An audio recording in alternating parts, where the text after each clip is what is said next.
రూట్లో 27 కిలోమీటర్ల దూరంలో ఈ సిద్ధేశ్వర స్వామి టెంపుల్ ఉంది, నవనాథ్ టెంపుల్. అయితే ఆర్మూర్కు 1 కిలోమీటర్ ఉందనగానే లెఫ్ట్ సైడ్ ఒక 30 కిలోమీటర్ పైన చిన్న గుట్ట. కానీ రోడ్డు అయితే అంత బాగాలే, ఎక్కువ దూరం లేదు కాబట్టి పర్వాలేదు, బాగానే వెళ్ళొచ్చు.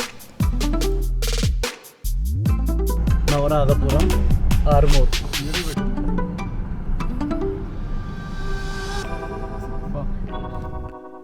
మొదటి కారులో మేము వచ్చేసాం. 2 కార్లు, అంటే 2 కార్లలో 3 రోజుల ట్రిప్ కోసం బయలుదేరాం మేము. ఇది 3వ రోజు ట్రిప్పు. సిద్ధులగుట్టకు వచ్చేస్తున్నాం.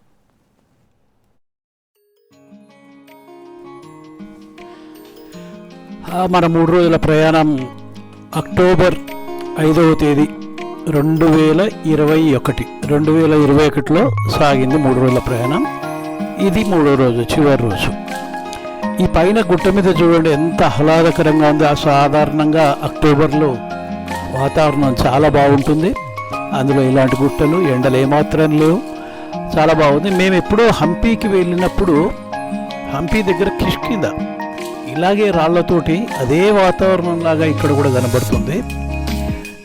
ఇలా ఈ సీజన్లో ఇలాంటి టైంలో వెళ్ళినప్పుడు అలసట అనిపించదు, ఎంత తిరిగినా కూడా చూడబుద్ధి అవుతుంది. ఆ ప్రకృతి కూడా చూడండి ఎంత బాగుందో. మొత్తంగా వచ్చేసాం రామాలయం. సిద్ధులగుట్ట మీద 2 ఆలయాలు ఉన్నాయి. ఒకటి శ్రీరాముడి ఆలయం, ఇంకొకటి సిద్ధేశ్వర స్వామి ఈశ్వరుడి ఆలయం. శ్రీరాముడి ఆలయము మన గుట్ట మీద వెళ్ళగానే కనబడుతుంది కదా, అదే ఆలయం.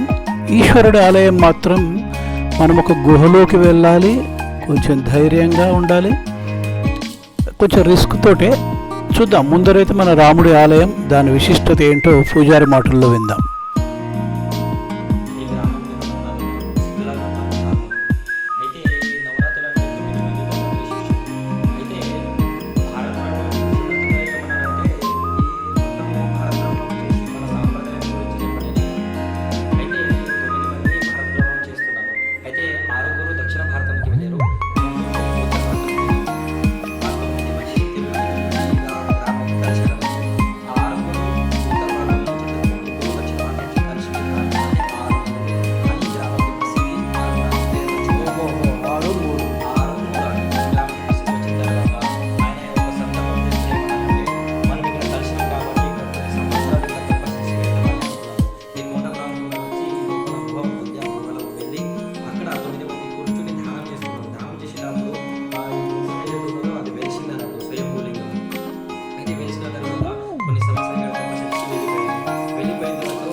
ఈ బావిలో ఎప్పటికీ నీళ్లు ఉంటాయి, అంటే మంచి ఎండాకాలం కూడా నీళ్లు ఉంటాయట. బావిలో తాబేళ్ళు కూడా ఉన్నాయి, నీళ్లు కూడా స్వచ్ఛంగా ఉన్నాయి. అక్కడ నీళ్లు కూడా బాగా తాగుతారని చెప్పేసి చెప్తున్నారు. అట్లాగే రామాలయం చూద్దాం. చూడండి రామాలయం చుట్టుపక్కల. ఇక్కడ నుండి మనము ఇప్పుడు నవగ్రహాలు దాటుతూ ఇంకా అదిగో ఈశ్వరుని దర్శనం చేసుకొని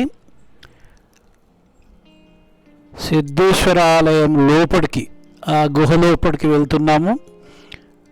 నేను విన్నది ఏంటంటే సరిగ్గా వెళ్తురుండదు, జారుతూ ఉంది అని విన్నాను. అయితే ఆ గుహల లోపల నుండి నడవాల్సి ఉంది. ఒక్కరు మాత్రం పట్టే గుహలవి ఎగుడు దిగుడుగా ఉన్నాయి. కొన్ని చోట్ల అసలు ఏమాత్రం వెలుతురు కూడా లేదు.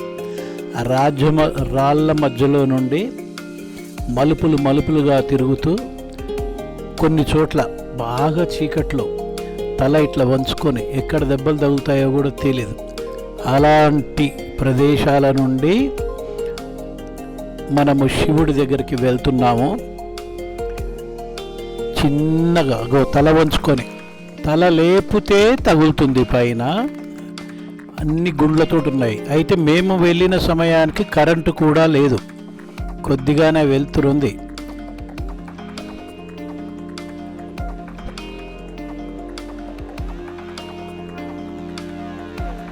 ఈ శివుణ్ణి దర్శించుకోవడం ఉన్న భక్తిభావం ఏదైతుందో దానికన్నా కూడా ఈ లోపలికి ఇలా జాగ్రత్తగా ఎక్కడ జారిపోతామో, ఎక్కడ గుండ్లు తగులుతాయో, ఎక్కడ తల వంచుకోవాలో ఇలా అనుభూతి చెందుతూ భయంగా వెళ్ళటమే ఒక గొప్ప థ్రిల్గా ఉంది. But at the same time అతి జాగ్రత్తగా, చాలా జాగ్రత్తగా వెళ్ళాల్సింది. లక్కీగా కొంత సూర్యరశ్మి వస్తుంది. చూడండి ఆ గుండ్లు ఎలా ఉన్నాయో చూడండి. ఆ తల అంతా దించుకొని వెళ్తూ ఉంటే గుహ దేవాలయం ఏదైతే ఉందో శివుడిది అది మరీ కిందికి ఉంది. అంటే మేము పైనుండి వస్తూ ఉంటే లోపలికి ఉంది. అసలు యాక్చువల్గా గుడి పై నుండి కన్నా ఎంత లోపలికి ఉంటుంది. అలా దిగి లోపలికి వెళ్తూనే ఉన్నాము. చిమ్ముల చీకటి ఉంది. లోపల ఎక్కడో ఎవరో లైట్ వేస్తూ కనబడుతున్నారు. పదండి, చీకటిగా అక్కడెక్కడో ఒక లైట్ కనబడుతుంది. ఈ దేవాలయానికి సంబంధించిన లైట్లు మాత్రం కరెంట్ లేదు, వర్షాకాలం కదా. అక్కడెవరో ఆల్రెడీ సెల్ ఫోన్ పట్టుకొని కనబడడానికి నిలబడ్డారు. ముందు వెళ్తున్న వారు ఎవరో కూడా తెలియట్లే మనకు, అంత చీకటిగా ఉంది. రాళ్ళు సైడ్లకు, పైన గుండ్లు, సన్నటి దారి.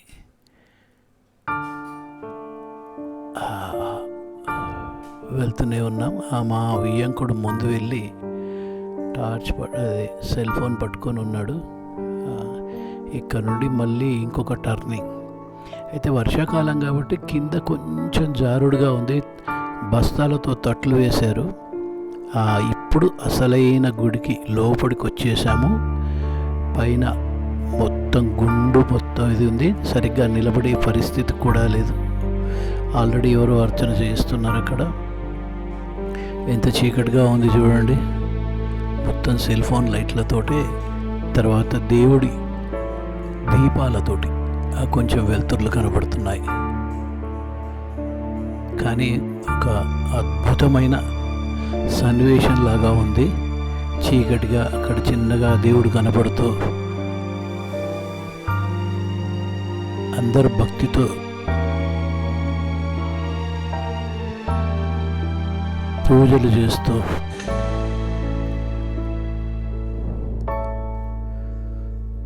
అర్చకులు కూడా చాలా అతి నిష్ట నియమాలతో పూజలు జరుపుతున్నట్టుగా కనబడుతూనే ఉంది.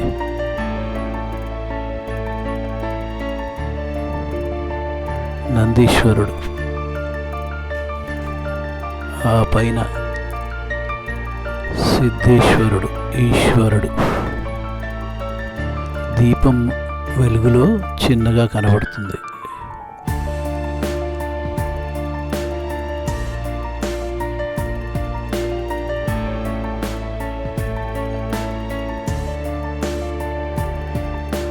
ఈ చిన్న వెలుగులో పూజలు చేస్తుంటే చాలా అద్భుతంగా అనిపిస్తుంది.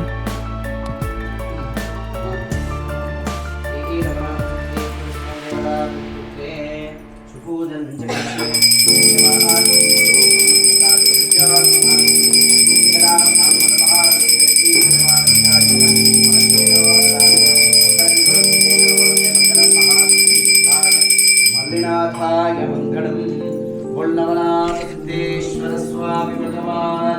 జై.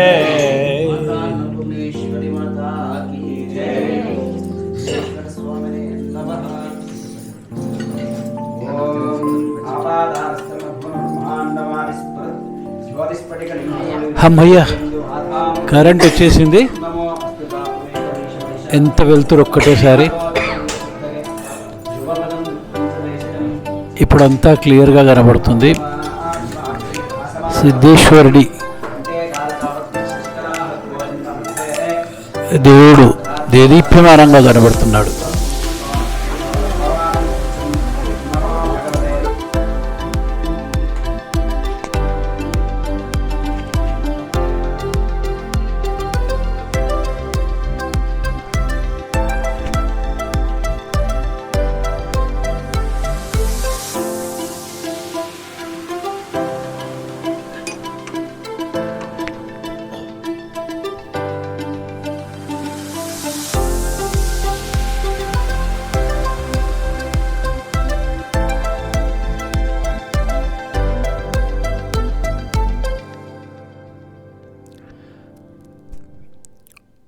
అదిగో మరొక దారి గుండా వెళ్తున్నాం. అబ్బా బాబా, ఎంత పెద్ద గుండ్లు ఉన్నాయండి. మనం తల పైకెత్తి ఇట్లా చూస్తే వెనక్కు పడిపోయేంత పెద్దగా కనబడుతున్నాయి. వాటిల్లో చూడండి, అంత సన్నటి దారిలో 2 మార్గాలు చేశారు, వచ్చే వాళ్ళకు పై వాళ్ళకు. ఇప్పుడు చూడండి, అదిగో వంగి లోపలికి పోవాల్సిన పరిస్థితి. లోపల పెద్దగానే ఉంది, కానీ ఎంట్రన్స్ మాత్రం చాలా చిన్నగా పెట్టారు. శివలింగం మత్స్యేంద్రనాథుడు అయితే పైన గుండు అవన్నీ ఇట్లా ఉంది కాబట్టి తగులుతుందని ముందు ఎంట్రన్సే చిన్నగా చేసి పెట్టారు.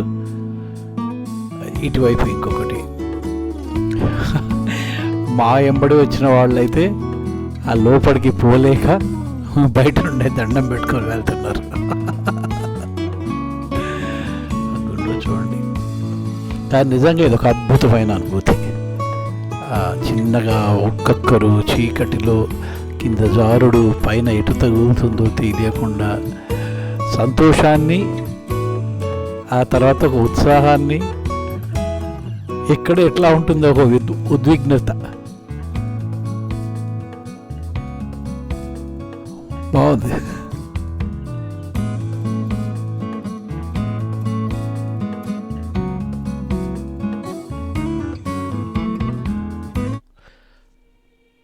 అమ్మయ్య, పూజలన్నీ అయిపోయాయి, ఇంకెనక్కి వెళ్ళిపోవాలి. ఆకాశం ఎట్లా కనబడుతుంది చూడండి, తెల్లగా. కానీ గుండ్లు ఆ వెళ్ళే దారి చూడండి, ఎటు కదిలితే ఏ రాయి తగులుతుందో అన్నట్టుగా ఉంది. మనుషులు పట్టడం కూడా కొద్దిగా అమ్మవారు ఉంది. వర్షం కూడా పడింది కదా, కింద కాళ్ళు స్కిడ్ అవుతున్నాయి. అదృష్టం ఏంటంటే ఇప్పుడు కరెంట్ వచ్చేసింది బయటకు వెళ్ళే టైంలో. ముందు వచ్చేప్పుడైతే భయంగా ఉండే. చూడండి, ఎక్కడ కొంచెం అజాగ్రత్త ఉన్నా కూడా ఏ రాయి తగులుతుందో అన్నట్టుగా ఉంది. అమ్మయ్య, కొంచెం మంచి ప్రదేశానికి వచ్చాం. బహుశా బయటికి వెళ్ళిపోవాల్సి ఉందని అనుకుంటున్నాను నేను. మరి ముందు వెళ్ళిన వాళ్ళు, మళ్ళీ ఇంకొక గుహలాగా ఉంది, ఇంకో దేవాలయం ఏంటి, వంగినా కూడా పట్టడం కష్టంగా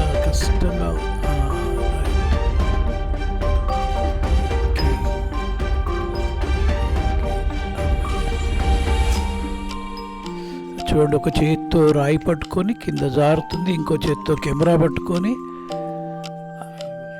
వెళ్ళడం అయితే కాళ్ళు స్లిప్ అవుతున్నాయి.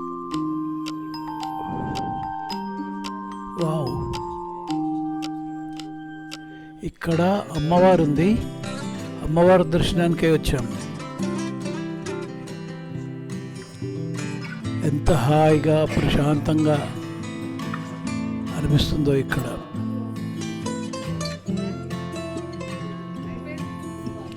అయ్యవారు చదివే మంత్రాలు అయితే నాకు వినబట్టంలే, అంత చిన్నగా చదువుతున్నాడు.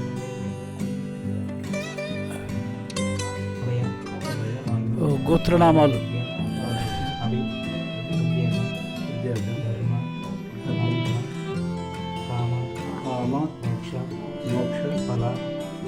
కాత్యాయని అమ్మవారు అని చెప్తున్నారు. అయితే వీళ్ళందరూ కూడా బ్రాహ్మణులు, ఈ అర్చక బ్రాహ్మణులు ఎవరైతే ఉన్నారో వాళ్ళంతా కూడా ప్రతిరోజు మోటార్ సైకిల్ మీద అట్లా పైకి వస్తారట.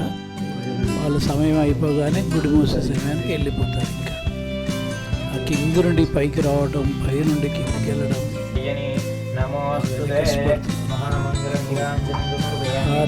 అంటే పూజలు అయిపోయి సమయం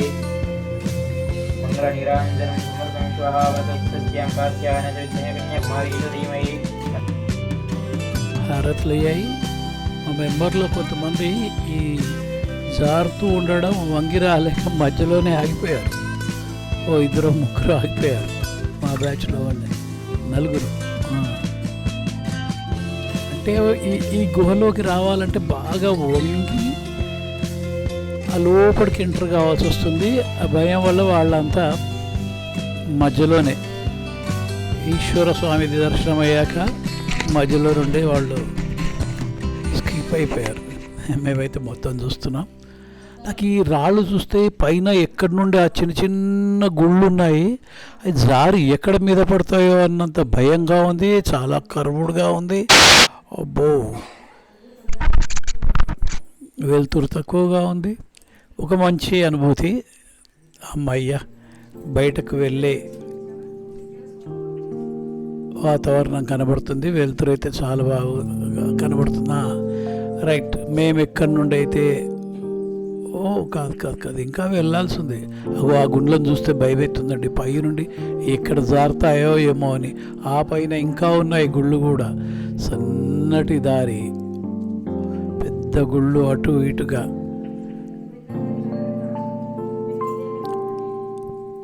ఇలాంటి పరిస్థితుల్లో వర్షం వల్ల కింద చిత్తడిగా ఉండి, కరెంటు లేకుండా ఉండి, అటు ఇటు గుండ్లు ఉండి దేవుణ్ణి దర్శించుకోవడం నిజంగా ఒక అద్భుతమైన ఒక అనుభవం మాకు.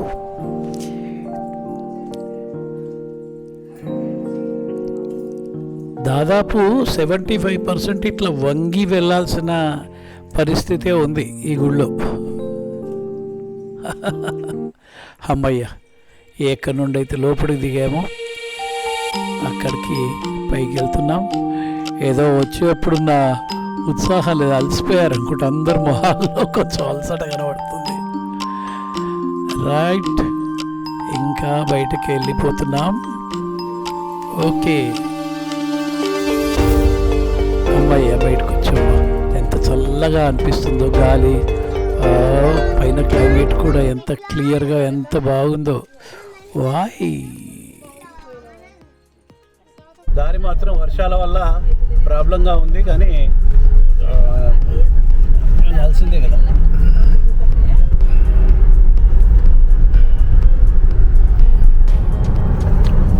సో ఇక్కడ దీని మీద మంచిగా దట్టంగా చెట్లు ఉన్నాయి, విపరీతంగా చెట్లు ఉన్నాయి. ఈ రాళ్ళు శిలలలాగా ఉన్నాయి, రాళ్ళన్నీ కూడా నల్లగా అయింది. వీటి మధ్య ఈ రోడ్డు తీయడం ఎంత కష్టమైందో ఏమో తెలియదు, కానీ ఈ గుండ్ల మధ్యన ఒక రోడ్డు చేశారు. చాలా మనోహరంగా కనబడుతుంది దృశ్యం.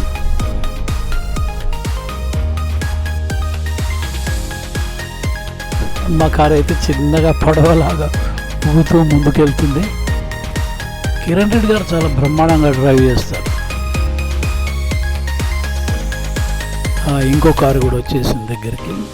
2 కార్లలో వెళ్ళాం, కానీ ఇది నిజామాబాద్ నుండి ఆర్మూర్ వెళ్తుంటే ఆర్మూర్కు దగ్గర ఎంట్రీ అయ్యే టైంలో, అంటే ఒక రోడ్డు హైదరాబాద్ నుండి వచ్చేది ఉంటుంది ఆర్మూర్ దగ్గర, ఇంకోటేమో నిజామాబాద్ నుండి వచ్చేది ఉంటుంది. ఈ 2 కలిసి ఆర్మూర్ ముందర దగ్గర కలుస్తాయి. ఇది నిజామాబాద్ నుండి ఆర్మూర్ వెళ్ళే రూట్లో ఆర్మూర్ దగ్గర ఈ దేవాలయం ఉంది. ఇంకా ఆర్మూర్ నుండి నెక్స్ట్ మనం వెళ్ళేది నిర్మల్ పెయింట్ చూసుకొని అక్కడి నుండి కుంతాల జలపాతం చూసుకొని 3వ రోజు ముగించుకొని వచ్చేస్తాం. ఇక్కడొక అల్లంత దూరాన